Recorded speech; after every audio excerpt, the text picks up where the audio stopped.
La librería San Pablo de Murcia patrocina este espacio. Hoy vamos a hablar de una película maravillosa, extraordinaria y muy poco conocida por algunos sectores del público, sobre todo en España, Diálogo de Carmelitas. Es una de esas películas maravillosas del cine religioso francés que desde Diario de un cura rural hasta la recentísima de Dioses y hombres, película maravillosa que se estrenó el año pasado, refleja el mundo religioso de un modo espectacular. Gente que piensa que de Francia solamente viene lo malo, incluso en la historia, olvidando que es llamada durante muchos siglos la hija predilecta de la Iglesia, precisamente por la conversión de Clodoveo, o que ahí se nació el gótico con el abad Suger en Saint-Denis, o que la primera cruzada se proclamó en Clermont-Ferrand, etc. Lo mismo ocurre con el cine, que todo el mundo piensa que el cine francés es un cine ateo, un cine agnóstico, y no es así. Hay cantidad de cine religioso de primer nivel como esta película de la que vamos a hablar hoy. Diálogo de Carmelitas es en realidad una obra de teatro de Georges Bernanos, de hecho su última obra cuando estaba en Túnez a punto de morir. Georges Bernanos es uno de los grandes autores católicos franceses, novelista, ensayista, y él lo tomó de un pequeño texto de una baronesa alemana, Gertrude von der Fort, que se llamaba La última del cadalso. En realidad se trata de una historia verdadera, la historia de las carmelitas de Compiègne, que fueron ajusticiadas, fueron decapitadas por la guillotina el 17 de julio de 1794, en pleno ambiente del terror jacobino. Precisamente por una acusación que realmente sorprende, que era por mantener sus votos monásticos. Realmente no hicieron ni siquiera la excusa de cambiar el título de su convenio. Las monjas de Compiègne fueron 16 y todas ellas murieron en la guillotina. Bueno, algunas había una novicia y había algunas que eran torneras o hermanas de manderas, pero en general, en total eran 16. La novicia se llamaba la hermana Constance y aparece en la película, y subió al cadalso cantando el Laudate Dominum. De ahí viene la mejor escena de la película, el último momento cuando ellas van subiendo al cadalso, que en la película van cantando el Veni Creator, una de las escenas más impresionantes que a mí me dejó de pequeño totalmente pegado a la pantalla. Me quedé asombrado. La película es de 1960 y la hizo un director francés que solamente ha hecho esta película, porque es un director de fotografía buenísimo, que ha estado con casi todos los grandes directores franceses, ha sido siempre la mano derecha de todos ellos, que se llama Philippe Agostini, o Agostini, como pronuncian los franceses. Y se reunió con otro individuo interesantísimo, un dominico suizo, bueno, nació en Francia, pero vivió toda su vida en Suiza, que se llama Richard Leopold Bruckberger, que es un individuo también muy culto, que entre ambos cogieron el texto de Bernanos, le hicieron una maravilla, y él, como era un director de fotografía de primer nivel, consiguió unas imágenes de primerísimo orden.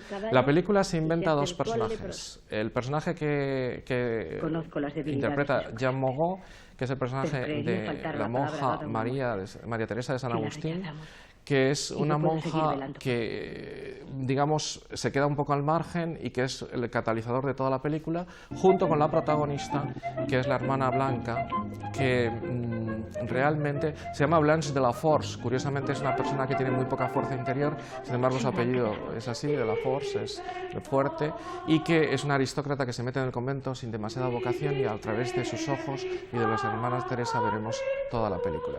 Realmente son los dos personajes más interesantes porque son los personajes que no son los históricos, aunque los personajes históricos son igualmente interesantes. El personaje el triángulo lo realizan tres actrices de primer orden. Alida Valli, que hace de la madre superiora, la segunda madre superiora, la primera muere. Alida Valli, que se hizo famosísima en la película de Carol Reed, El tercer hombre, que es una aristócrata, nacida en lo que actualmente es Croacia, aunque entonces era Italia, en Pola, en Trieste, y es una verdadera actriz de carácter impresionante. Jeanne Moreau, que decir de la mejor actriz francesa. Jeanne Moreau es la primera actriz francesa de casi todo, hasta de tener en el MoMA solo un festival dedicado a ella. Y la última, menos conocida, que es la que hace de la hermana Blanca, es Pascal Audret. Pascal Audret es una actriz siempre que emana una pureza virginal extraordinaria, incluso en todas sus películas, y también se hizo famosa en una película que se llama Lafayette, donde daba la réplica a Orson Welles, que por cierto, las tres actrices han dado la réplica a Orson Welles en algún momento. Su hija es ahora famosísima, Julie Dreyfus, hace películas con Quentin Tarantino, Malditos Bastardos o Kill Bill. Ella murió, curiosamente, en un accidente de tráfico el mismo día que murieron las Carmelitas, el 17 de julio, solo que muchos años después. El 17 de julio, por lo tanto, se produjo esa ejecución en la Plaza de la Nación, entonces se llamaba Plaza del Trono Caído, no en la guillotina principal, que estaba en la Concordia, donde está ahora el famoso obelisco de la Plaza de la Concordia, sino en una secundaria, y la pena fue que solamente fue 10 días antes de la caída de Robespierre. Si Robespierre hubiese caído antes, probablemente no las hubieran ejecutado. Bien, la película se desarrolla casi todo en el monasterio y por lo tanto vivimos la vida íntima de las monjas con unas escenas impresionantes. La primera vez que se escucha la marsellesa la escuchan desde fuera, dentro de los muros, y hay una que comenta aquí, qué himno más terrible, y la otra le dice, pero qué magnífico, ¿no? Viendo un poco lo que va a ser su vida, ¿no? Porque realmente muy poca gente conoce con esta visión edulcorada que tenemos de la Revolución Francesa, que la Revolución Francesa fue un verdadero martirio para los cristianos. De hecho, mataron a más de 1000 sacerdotes y cerca, creo que son 5 obispos. La Revolución Francesa, por lo tanto, fue un verdadero cataclismo para el mundo católico francés y, como en este caso, no se les respeta ni siquiera el que puedan permanecer en su monasterio, son ciudadanas y por lo tanto tienen que salir del monasterio y no se respetan ni sus votos monásticos.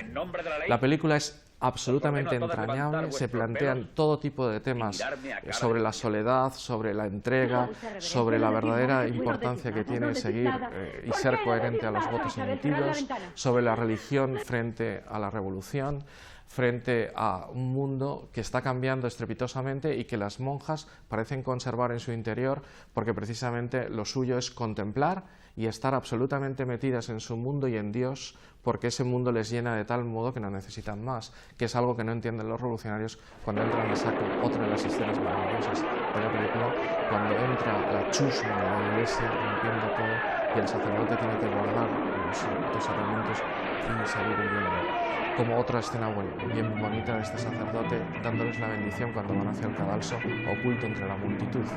No quiero decir más cosas porque sería desvelar las claves de la película, porque el final es de las cosas más bonitas que existe y existe una cierta sorpresa que la película nos dona al final, que ya estaba en la obra de teatro de Bernardos, una auténtica maravilla.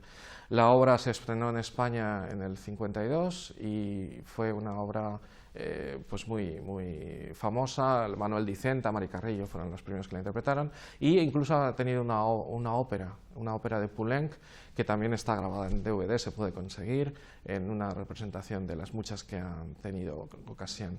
Por lo tanto, una película única de un director que solamente dirigió esta y que es una joya del año 1960, no he dicho el año, una joya verdaderamente magistral del cine religioso francés.